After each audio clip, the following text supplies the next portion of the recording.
Bagi nama Tuhan, Shalom Bapak Ibu yang dikasihi oleh Tuhan. Kita bersyukur kepada Tuhan pagi hari ini. Karena kemurahan Tuhan kita boleh ada. Pagi hari ini oleh karena kasih Tuhan, kita akan bersama-sama datang mengambil tata kemuliaan-Nya. Kita bersyukur kepada Tuhan karena kebaikan-Nya. Terima kasih Tuhan, terima kasih Yesus.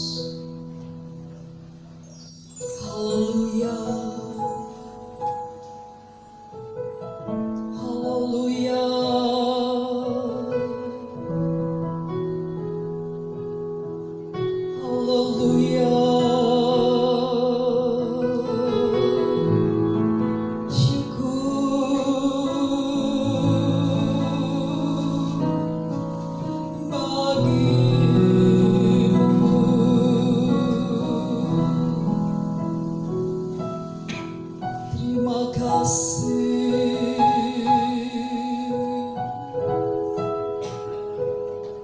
Segala puji, hormat, dan syukur hanya layak bagi-Mu Tuhan.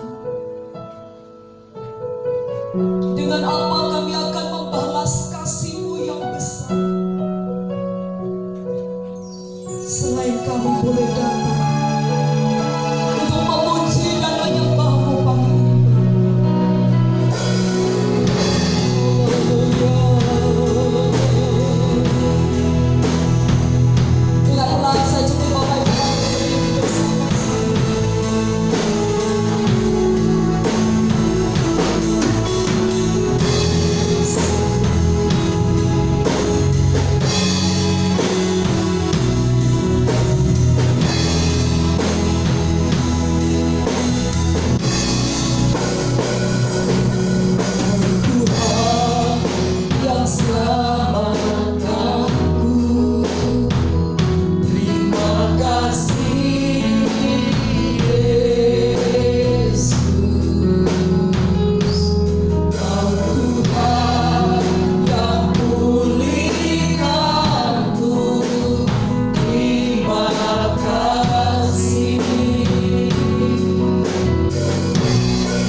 Bapa yang kudus, Bapa yang bertata di dalam kerajaan surga yang kami kenal, yang kami sembah di dalam nama Tuhan Yesus Kristus.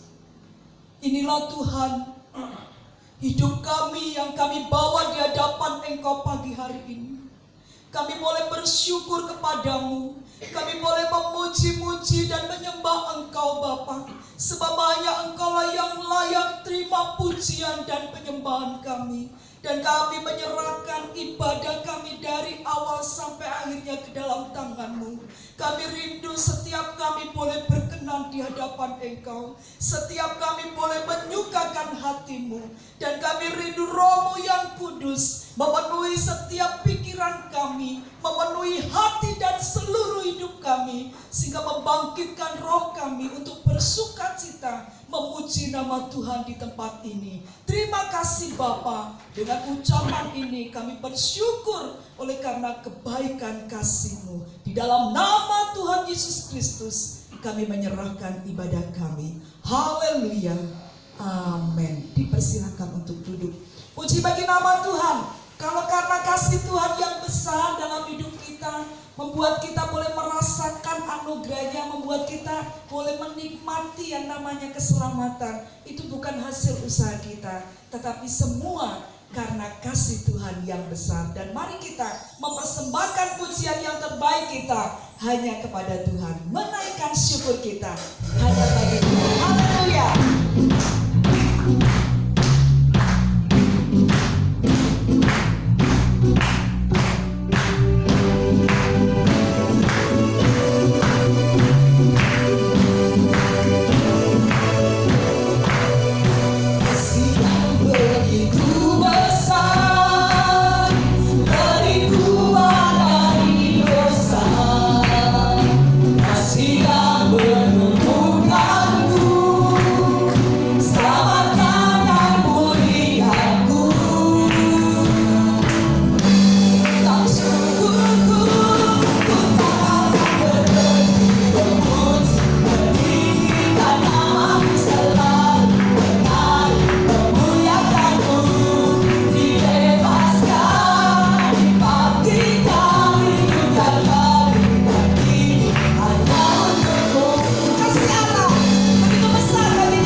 menebus dosa kita.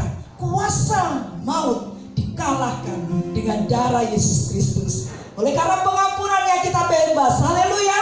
Bapak Ibu, kita sama-sama katakan, aku bebas, aku bebas, aku bebas 3 kali ya. 2, 3.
bebas.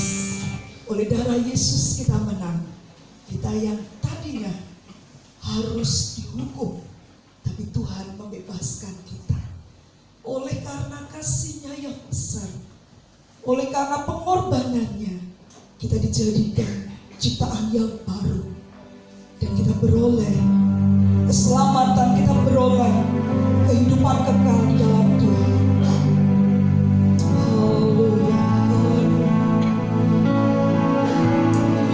Yesus, terima kasih.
kasih Bapa.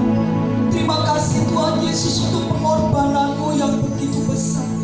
Oleh darah-Mu Engkau telah membebaskan kami dari kuasa dosa, dari kuasa maut, dari kuasa iblis, sehingga kami semua menjadi pemenang-pemenang, dan kami boleh menikmati sukacita yang di dalam Engkau. Terima kasih Tuhan, biarlah setiap kami umat-umat ketebus-Mu semakin mengasihi Engkau, semakin mengenal Engkau, dan Engkau terus memperbarui kehidupan kami. Dan melalui kebenaran firman-Mu pagi hari ini, kami boleh beroleh jawaban. Iman, pengharapan, kasih kami bertambah-tambah oleh karena Engkau. Pakai hamba-Mu Bapak Gembala, sehingga kami semua diberkati oleh Tuhan melalui pemberitaan firman-Mu pagi ini. Di dalam nama Tuhan Yesus Kristus kami berdoa dan mengucap syukur. Haleluya. Yang siap terima firman Tuhan katakan amin. Puji nama Tuhan. Dipersilakan duduk Tuhan. Shalom Bapak Ibu.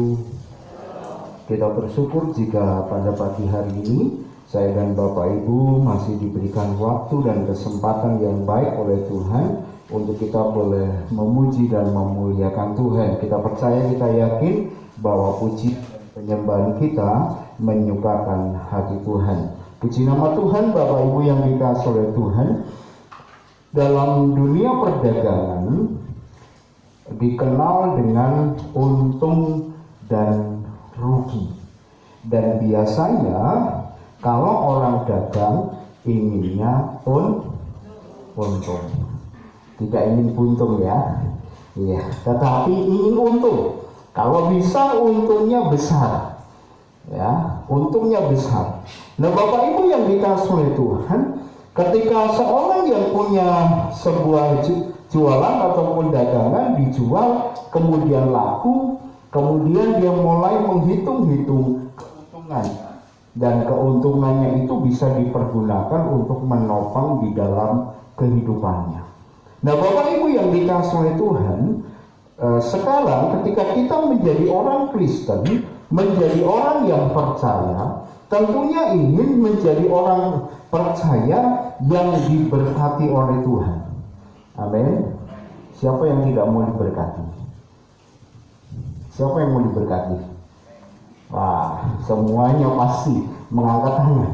Nah, sekarang ini kita akan belajar Bapak Ibu yang dikasihi oleh Tuhan, bagaimana sebagai orang Kristen yang memiliki sebuah berkat yang diberikan Tuhan yang sesuai dengan kehendak daripada firman Tuhan. Mari kita akan membuka di dalam 1 Timotius pasal yang ke-6, ayat yang ke-6 sampai dengan ayat yang ke-10. 1 Timotius pasal 6 ayat yang ke-6 sampai dengan ayat yang ke-10. 1 Timotius pasal 6 ayat 6 sampai dengan 10. Saya akan bacakan untuk Bapak Ibu, demikian firman Tuhan.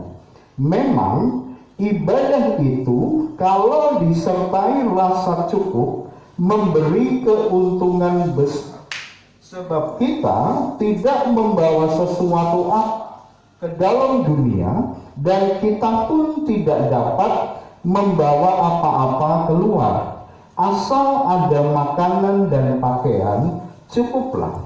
Tetapi mereka yang ingin kaya jatuh ke dalam pencobaan, ke dalam jerat, dan ke dalam berbagai-bagai nafsu yang hampa dan yang mencelakakan, yang menenggelamkan manusia ke dalam keruntuhan dan kebinasaan. Karena akar segala kejahatan ialah cinta uang, sebab oleh memburu uanglah beberapa orang telah menyimpang dari iman dan menyiksa dirinya dengan berbagai-bagai duka. Amin. Bapak Ibu yang dikasihi oleh Tuhan, kalau kita memperhatikan ayat yang ke-6, di situ dikatakan oleh Rasul Paulus kepada Timotius, sebagai seorang gembala yang muda. Karena apa? Karena di dalam surat Timotius ini ditujukan bukan hanya untuk ke jemaat, tetapi ditulis saat Paulus ini ada di penjara di kota Roma, dan waktu itu dia meninggalkan pelayanan yang ada di kota Efesus. Ketika dia meninggalkan kota Efesus, maka karena Paulus tidak bisa mendampingi orang-orang yang ada di Efesus, maka itu diserahkan kepada Timotius. Maka seringkali suratan 1 Timotius ini masuk kepada surat pastoral ataupun surat pengembalaan. Karena apa? Tidak hanya ditujukan kepada jemaat, tetapi ini juga ditujukan secara khusus kepada Timotius yang waktu itu sebagai wakilnya Paulus untuk mengembalakan pelayanan yang ada di kota Efesus. Dan rupanya pada konteks ini Bapak Ibu, Paulus berbicara di ayat 6, memang ibadah itu kalau disertai rasa cukup memberi keuntungan besar. Ketika saya membaca ayat ini Bapak Ibu, kata ibadah yang dipakai di sini rupanya bukan secara kebetulan bahwa ini hanya khusus ketika seseorang berbicara tentang ibadah.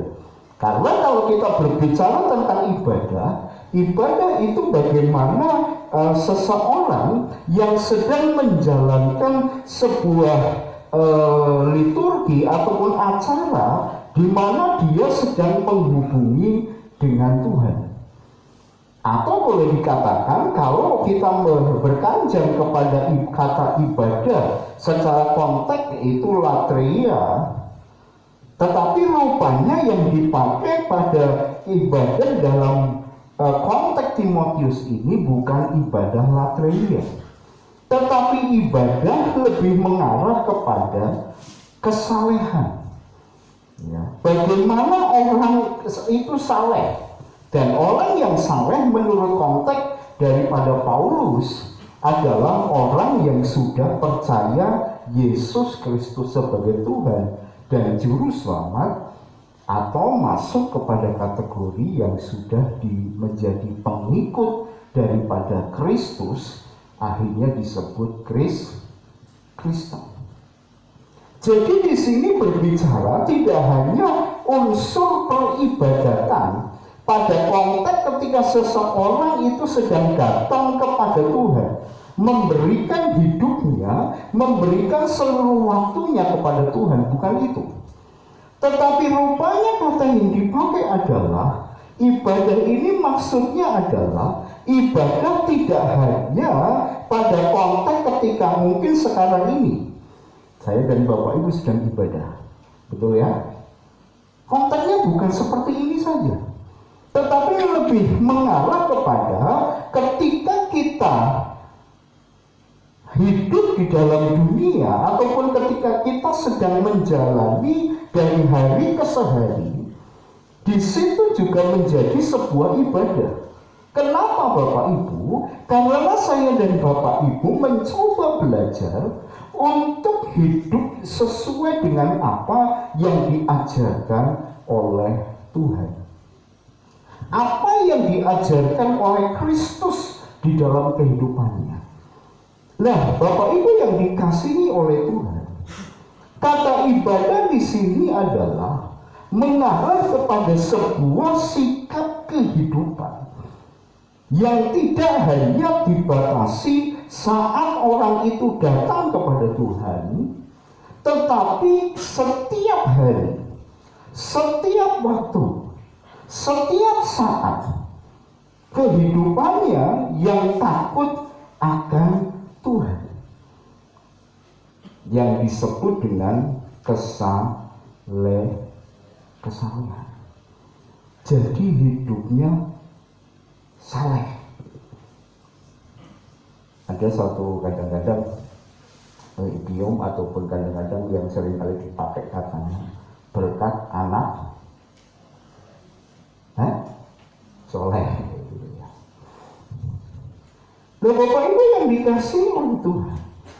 Jadi rupanya Bapak Ibu yang dikasih oleh Tuhan, ketika seseorang memiliki hubungan yang baik dengan Tuhan, berarti orang ini betul-betul memiliki sebuah ibadah yang benar. Karena apa? Karena orang tersebut dalam setiap harinya menempatkan dirinya saleh, mengikuti apa yang Tuhan ajarkan di dalam hidupnya. Dan rupanya ketika kita hidup seperti itu Bapak Ibu, di situ disebutkan memang ibadah itu kalau disertai rasa cukup memberi keuntungan besar. Jika ibadah itu, jika kehidupan orang percaya itu, jika kehidupan orang Kristen itu, dia betul-betul takut kepada Tuhan, mengikuti apa yang menjadi kehendak daripada Tuhan, dan kemudian orang tersebut dikatakan disertai rasa cukup.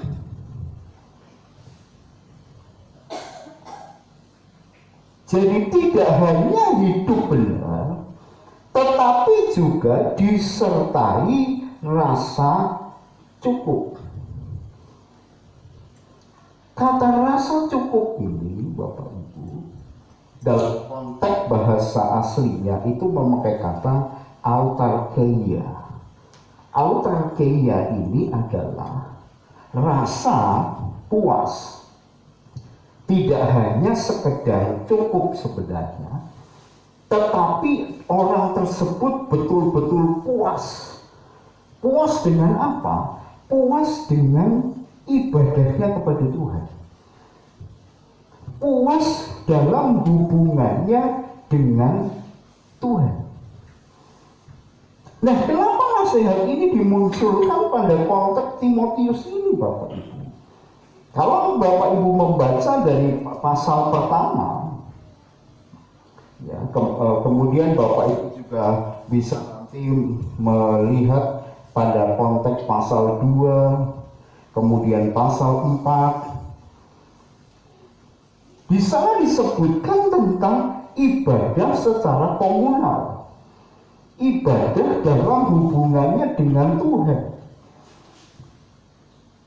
Menyebutkan bagaimana sikap seorang pria, seorang laki-laki di pasal 2 ayat yang ke-8 sampai dengan ayat 15, bagaimana seorang wanita itu juga berdandan ketika ibadah. Dan rupanya Bapak Ibu yang dikasih oleh Tuhan, waktu Timotius ini berada di tengah-tengah pelayanan yang ada di kota Efesus, Timotius menghadapi sebuah pengajaran yang tidak sesuai dengan apa yang menjadi kehendak Tuhan. Karena apa Bapak Ibu? Karena rupanya di situ banyak nabi-nabi palsu, guru-guru palsu yang mengajarkan tentang kehidupan yang tidak sesuai dengan apa yang menjadi kehendak Tuhan. Pada konteksnya, yaitu bahwa orang itu berusaha untuk menampilkan dirinya bukan apa adanya, tetapi mencoba menampilkan dirinya yang sepertinya itu hidup hedonisme, ya, ataupun hidup yang penuh dengan segemerlapan duniawi. Tetapi sementara mereka ini tidak mampu. Maka daripada itu kalau kita memperhatikan di pasal yang kedua, di situ dikatakan hendaklah para wanita berdandan dengan dandanan yang sederhana saja. Tidak usah dicoba menampilkan sesuatu yang wah. Nah, ini Bapak Ibu dalam konteks Timotius ini kalau kita perhatikan biasanya itu dipakai oleh ibu gembala GPDI yang cukup tua. Makanya ibu gembala itu nggak boleh pakai bedak, nggak boleh pakai eyeshadow, tapi boleh sisiran saja. Coba Bapak Ibu ketemu dengan ibu-ibu gembala khususnya GPDI ya, yang tua-tua, itu enggak begitu. Kalau sekarang Bapak Ibu beda. Apalagi kalau Bapak Ibu ketemu ibu-ibu gembala MP, MG, wow, coba menampilkan sesuatu yang kadang-kadang berlomba-lomba, dan itu juga tidak sesuai dengan kehendak Allah. Tetapi yang disesuaikan adalah sederhana. Jadi rupanya Bapak Ibu yang dikasihi oleh Tuhan, ada sebuah pemahaman pada waktu itu bahwa kalau orang beribadah, kalau orang hidup yang saleh, kalau orang itu diberkati, itu harus tampil sedikit glamor. Nah, itu sesuatu yang salah. Makanya kemudian dimunculkan, kalau tadi kita membaca di pasal yang ke-6 sebelumnya, Bapak Ibu yang dikasihi oleh Tuhan, ayat yang ke-4, 5, ia adalah seorang yang berlagak tahu, padahal tidak tahu apa-apa. Penyakitnya ialah mencari-cari soal dan bersilat kata yang menyebabkan dengki, cedera, fitnah, curiga, percekcokan antara orang-orang yang tidak lagi berpikiran sehat dan yang kehilangan kebenaran, yang mengira ibadah itu adalah suatu sumber keuntungan. Jadi coba diajarkan bahwa kalau orang hidup saleh, maka tandanya adalah berkat secara jasmani. Itu sesuatu yang keliru. Makanya kemudian muncul ayat yang ke-6 bahwa ibadah itu disertai rasa cukup, memberi keuntungan besar. Jadi ibadah itu disertai rasa cukup. Itu arti rasa cukup adalah sebuah kondisi kehidupan yang sudah sempurna. Pada konteks sempurna di sini adalah berbicara tentang bagaimana rasanya, sekalipun sederhana, sekalipun tampil apa adanya, tetapi dia merasa puas. Kenapa? Karena hubungannya dengan Tuhan. Dan satu pengajaran yang juga dihembuskan pada konteks waktu itu adalah sinkretisme. Sinkretisme itu adalah tidak hanya belajar tentang Tuhan, tetapi juga mencampur adukan duniawi, hal dunia, ya, ditambahkan, atau dunia itu bisa dipakai. Ya, kalau zaman sekarang sinkretis itu artinya tidak hanya cukup Tuhan, tetapi juga percaya hal-hal di luar Tuhan. Kenapa ini dimunculkan? Itu ketika ini dimunculkan berarti bahwa hubungan dengan Tuhan itu tidak cukup. Harus ada hubungan yang lainnya di luar daripada Tuhan. Padahal itu salah. Padahal itu keliru. Dan kalau kita perhatikan kata rasa cukup, ya, ataupun di situ dikatakan disertai rasa cukup, itu dijelaskan di ayat 7, sebab kita tidak membawa sesuatu apa ke dalam dunia, dan kita pun tidak dapat membawa apa-apa keluar. Asal ada makanan dan pakaian cukuplah. Tetapi mereka yang ingin kaya terjatuh ke dalam pencobaan, ke dalam jerat dan ke dalam berbagai-bagai nafsu yang hampa dan yang mencelakakan, yang menenggelamkan manusia ke dalam keruntuhan dan kebinasaan.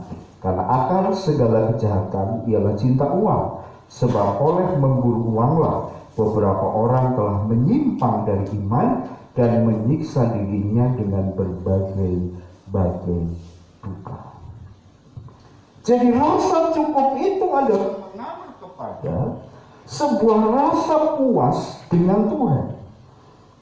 Ketika hidup benar, ketika hidup saleh, sudah cukup dengan apa yang Tuhan berikan atas kehidupan. Yang diterangkan lebih lanjut, asal ada makanan dan pakaian cukuplah. Itu mengarah kepada sebuah kepuasan hubungannya dengan Tuhan. Bahwa ketika hubungannya dengan Tuhan dijaga, maka orang tersebut mengalami sebuah keuntungan yang besar. Karena keuntungan yang besar itu mengarah kepada sebuah sikap kehidupan. Bahwa orang tersebut mengalami damai sejahtera, orang tersebut mengalami sukacita, orang tersebut mengalami sebuah semangat di dalam menjalani kehidupan. Walaupun ketika menjalani kehidupan harus banyak persoalan. Tetapi ketika orang itu salah, ketika orang itu beribadah dengan benar, pada konteks tidak hanya ibadah secara ketika kita seperti ini, tetapi ibadah dalam keseharian juga menunjukkan bahwa kita ini adalah orang yang salah. Jadi saya percaya kita semua suka disebut orang yang saleh. Amin. Amin. Kita sudah dikuduskan. Sebentar kita akan mengingat akan kematian Tuhan. Tuhan Yesus sudah mempersembahkan kehidupannya untuk saya dan Bapak Ibu. Agar saya dan Bapak Ibu boleh mengalami pengampunan dosa. Dan ketika dosa kita sudah diampuni oleh Tuhan, maka saya dan Bapak Ibu berusaha supaya posisi kita sebagai orang yang benar itu tetap terjaga, yaitu dengan hidup saleh, dengan hidup yang benar. Ya, kalau saya membedakan ini terlalu panjang kalau pagi ini Bapak Ibu, nggak cukup waktu.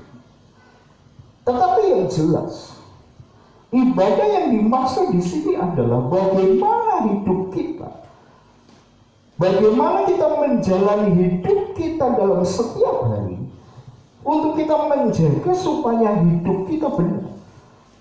Karena apa? Karena kalau kita memperhatikan konsep perjanjian lama dan perjanjian baru dalam ibadah, ibadah itu adalah bagaimana hubungan orang tersebut dengan Allah. Kalau dalam PL, Allah hadir menjumpai manusia terlebih dahulu. Kalau kita melihat konteks dalam Kejadian, sekalipun manusia berdosa, Allah hadir mencari. Kalau dalam konsep perjanjian baru, Bapak Ibu, Allah juga hadir, bahkan konsepnya dia menjadi manusia, diam di antara kita, dan akhirnya nanti masuk kepada zaman Roh Kudus, dia ada di hidup saya dan Bapak. Dan ketika kita menjadi bait Allah, kita ingin menjadi bait Allah yang betul-betul memuliakan Tuhan. Bagaimana saya dan Bapak Ibu bisa menyenangkan hati Tuhan? Baik ibadah dalam konteks ketika kita sedang beribadah seperti ini, maupun ketika kita dalam kehidupan sehari-hari. aku ini memuliakan Tuhan atau tidak? Kita sedang belajar memberikan yang terbaik buat Tuhan. Karena dalam konteks perjanjian baru diatur ibadah itu adalah mempersembahkan hidupmu sebagai persembahan yang hidup, yang kudus dan berkenan kepada Allah. Jadi bagaimana kita bisa memberikan hidup kita kepada Tuhan? Dan ketika kita mau menyenangkan hati Tuhan, maka saya dan Bapak Ibu akan memperoleh keuntungan yang besar. Jadi ketika kita belajar bagaimana caranya supaya Tuhan senang, saya percaya Bapak Ibu tahulah bagaimana cara kita menyenangkan Tuhan. Amin. Amin. Ada yang tidak tahu? Tahu pasti. Bagaimana ibadah ketika jam ibadah supaya Tuhan dipermuliakan? Tentunya Bapak Ibu memuji Tuhan dengan benar, berdoa dengan benar. Bagaimana hidup sehari-hari supaya kita menyenangkan Tuhan? Ya, kita menjalankan apa yang diajarkan melalui firman Tuhan.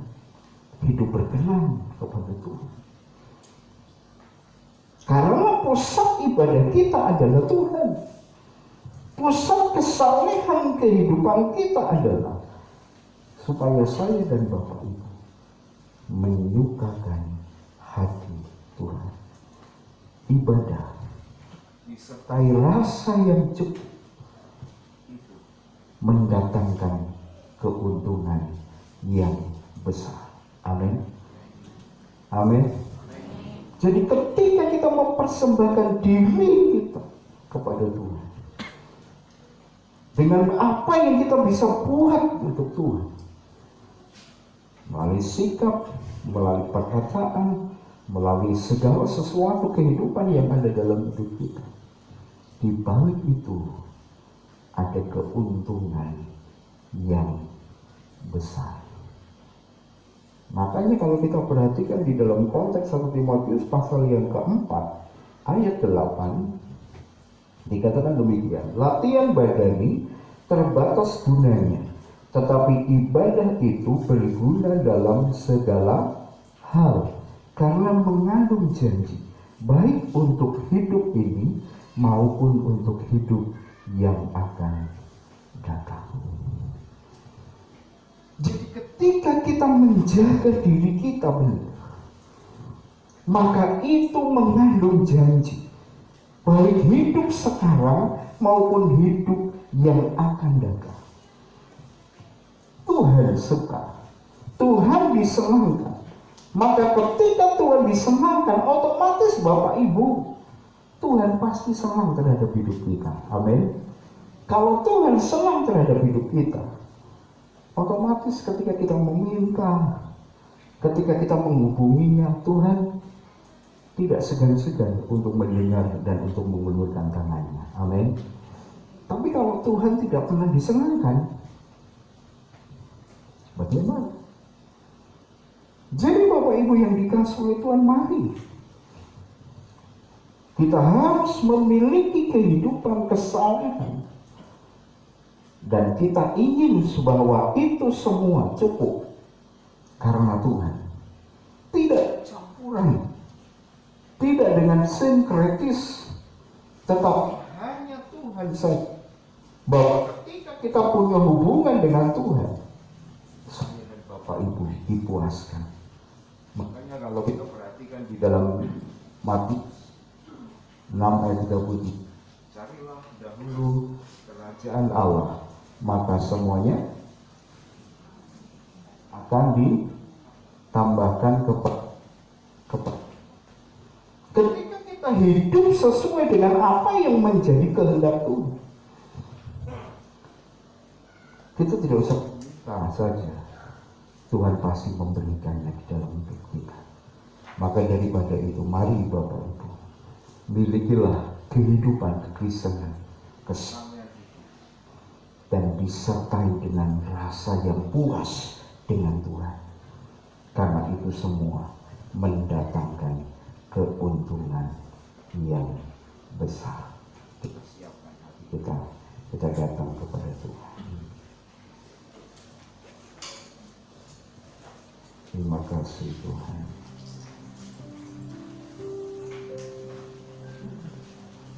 Ku renungkan firman-Mu siang dan malam, ku pegang perintah-Mu dan ku lakukan. Engkau tahu ya Tuhan, tujuan hidupku hanyalah untuk menyenangkan hati-Mu.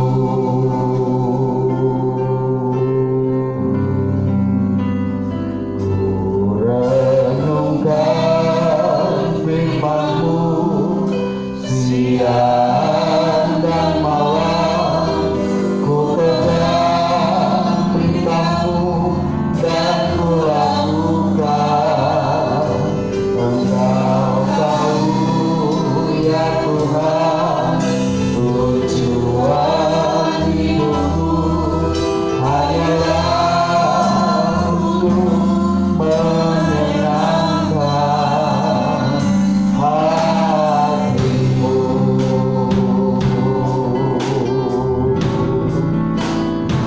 Ku renungkan firman-Mu siang dan malam, ku pegang perintah-Mu dan ku lakukan. Engkau tahu ya Tuhan, tujuan hidupku hanyalah untuk menyenangkan hati-Mu. Terima kasih Tuhan. Ini Tuhan yang menjadi kerinduan kami, untuk kami menyenangkan hati Tuhan. Kami rindu untuk memiliki kehidupan yang benar, kehidupan yang sesuai dengan kebenaran-Mu. Karena kami mengamini bahwa kesalehan, kehidupan yang benar disertai dengan rasa yang puas kepada Tuhan, itu mendatangkan keuntungan yang besar.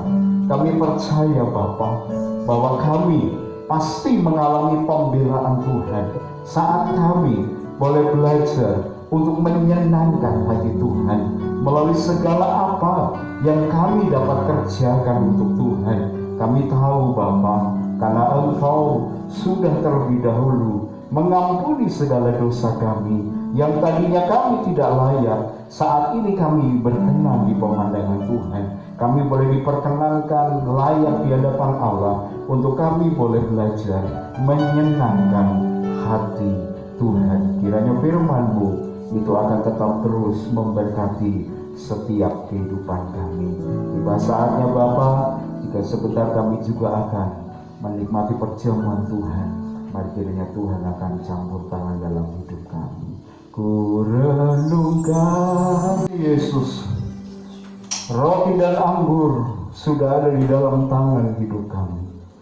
Sebentar kami akan memakan dan meminumnya. Roti sebagai lambang daripada tubuh Yesus, anggur sebagai lambang darah Tuhan. Kami yakin Bapa, melalui perjamuan Tuhan sebentar, iman kami akan dikuatkan, diteguhkan, dikokohkan di dalam Engkau. Biarlah hidup kami dikuduskan, sehingga apa yang kami kerjakan pagi ini benar-benar berkenan di pemandangan Tuhan. Kami siap untuk menikmati perjamuan Tuhan dalam nama Tuhan Yesus Kristus. Tubuh Yesus kita angkat di tangan kanan, di atas kepala kita.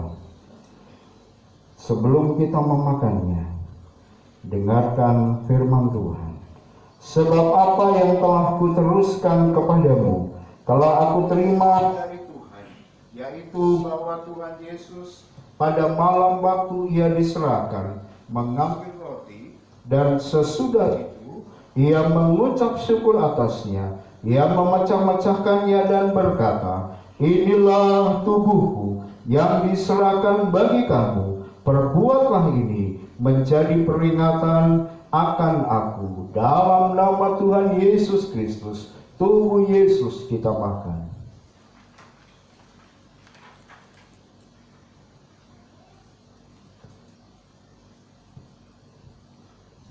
Haleluya. Haleluya. Haleluya. Haleluya. Haleluya. Haleluya.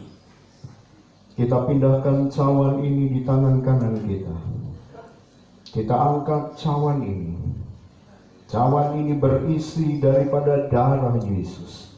Bagi Bapak Ibu yang membutuhkan bantuan doa, tumpangkan tangan kirimu di atas dadamu. Percaya, yakinilah, saat ini imanmu dikuatkan, dikokohkan di dalam Tuhan. Sebelum kita meminum darah Yesus, dengarkan firman Tuhan. Demikian juga, ia mengambil cawan sesudah makan, lalu berkata, cawan ini adalah perjanjian baru yang dimeteraikan oleh darahku. Perbuatlah ini setiap kali kamu meminumnya menjadi peringatan akan aku. Dalam nama Tuhan Yesus Kristus, darah Yesus kita minum.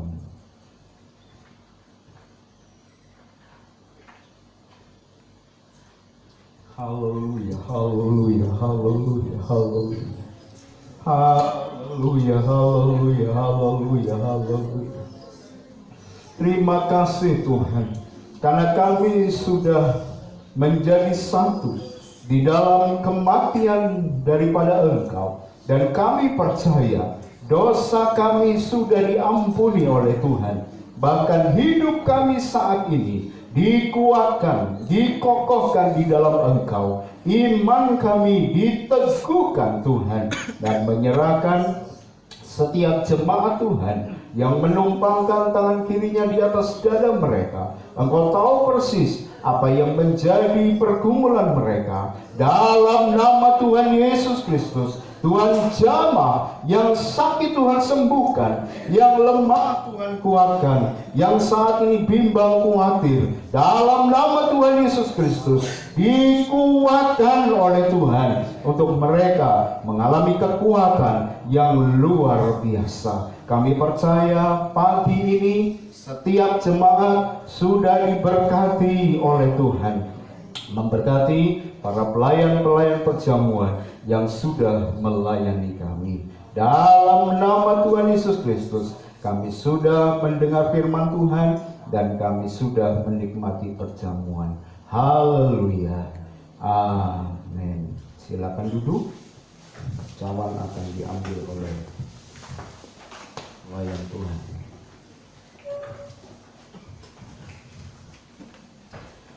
Puji nama Tuhan. Bapak Ibu yang dikasihi oleh Tuhan, untuk acara ibadah hari Rabu ada KTB gabungan di gereja jam 6. Kemudian hari Kamis ada ibadah pujian dan penyembahan jam 6. Kemudian hari Jumat sore jam 4 ada ibadah sekolah minggu kelas tengah dan kelas kecil. Kemudian jam 6:30 ada ibadah di Pogung. Kemudian hari Sabtu ada persekutuan remaja jam 5 sampai dengan selesai. Kemudian dilanjutkan dengan latihan persiapan ibadah raya hari Minggu jam 8 pagi kembali kita beribadah di tempat ini. Kemudian Bapak Ibu tolong doakan untuk acara persekutuan wilayah di mana akan diadakan di kita ini menjadi tuan rumahnya, tetapi akan saya arahkan di Pantai Jetis karena memang tempatnya tidak memungkinkan untuk kita karena sudah ada pendaftaran. Karena saya buka pendaftaran untuk mengatur tempat, itu sudah 109 orang yang sudah akan hadir pada persekutuan wilayah itu. Jadi didoakan Bapak Ibu supaya acara itu dapat berjalan dengan baik. Itu dikerjakan tanggal 14 September ini. Puji nama Tuhan. Bapak Ibu, mari kita bangkit berdiri. Kita akan akhiri ibadah kita pada pagi ini.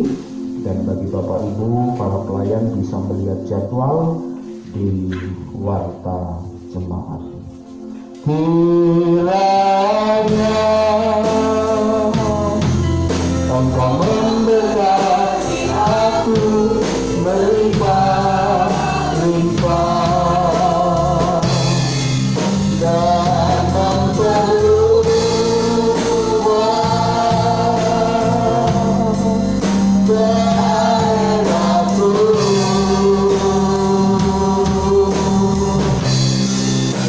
Dan kiranya tanganmu menyertai aku dan melindungi aku daripada malapetaka,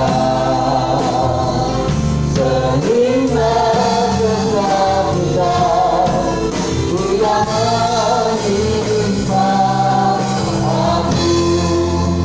Segala pujian dan syukur kami naikkan kepadamu Tuhan. Di akhir ibadah ini kami bersatu hati untuk Indonesia. Kiranya Indonesia diberkati oleh Tuhan, Indonesia sehat kembali, Indonesia dipulihkan secara ekonomi, Indonesia menjadi negara yang diberkati oleh Tuhan. Pemerintah beserta dengan seluruh masyarakat Indonesia diberikan kesadaran untuk kami mampu menjaga kondisi kesehatan dengan baik, sehingga Indonesia akan dipulihkan oleh Tuhan. Menyerahkan Kabupaten Kebumen, kiranya Tuhan campur tangan kota Gombong, desa-desa, lingkungan yang ditinggali oleh umat-umat Tuhan. Mari kiranya Tuhan jamah agar lingkungan kami juga tetap sehat oleh karena kuasa Tuhan yang memproteksi, yang melindunginya. Kami rindu Kebumen bagi kemuliaan nama Tuhan. Memakai gereja Tuhan dimanapun gereja Tuhan berada, agar nama Tuhan dipermuliakan, banyak jiwa dimenangkan oleh Tuhan. Pekerjaanmu di tempat ini kami serahkan dalam tangan Tuhan, agar kami dapat bersatu bersama, bergandengan tangan untuk kami maju di dalam Tuhan. Menyerahkan seluruh sidang jemaat Tuhan yang hadir pada pagi ini, kami yakin, kami percaya kehadiran mereka semua diberkati oleh Tuhan. Pekerjaan mereka diberkati, keluarga mereka diberkati, anak-anak mereka diberkati oleh Tuhan. Segala apa yang didoakan oleh umat-Mu didengar dari sorga. Terima kasih Bapa. Jika sebentar kami pulang tinggalkan tempat ini, mari kiranya Tuhan jaga lindungi, tibakan kami di tempat dengan selamat. Dan sebelum kami pulang, kami akan memberikan korban persembahan. Biarlah persembahan ini menyenangkan hati Tuhan. Terima kasih Bapa. Dalam nama Tuhan Yesus Kristus kami akhiri seluruh acara ibadah pada pagi ini. Mari kita tengahkan tangan kita kepada Tuhan sebentar kita menerima berkat yang datang dari Tuhan. Dan sekarang sidang jemaat yang dikasihi oleh Tuhan, arahkanlah hati dan pikiranmu kepada Allah. Berjalanlah sesuai dengan kebenaran firman Tuhan yang sudah kita dengar pada pagi hari ini. Demi kemurahan Allah, pulanglah dengan membawa rahmat berkat berkat, damai sejahtera yang datang dari Allah Bapa di dalam sorga, di dalam cinta kasih daripada Yesus Kristus sebagai anak yang tunggal, di dalam persekutuan kuat kuasa Roh Kudus-Nya memberkati engkau hari ini sampai Tuhan Yesus datang kali yang kedua. Maranatha, kita bertemu Yesus dalam sorga yang mulia. Terima kasih.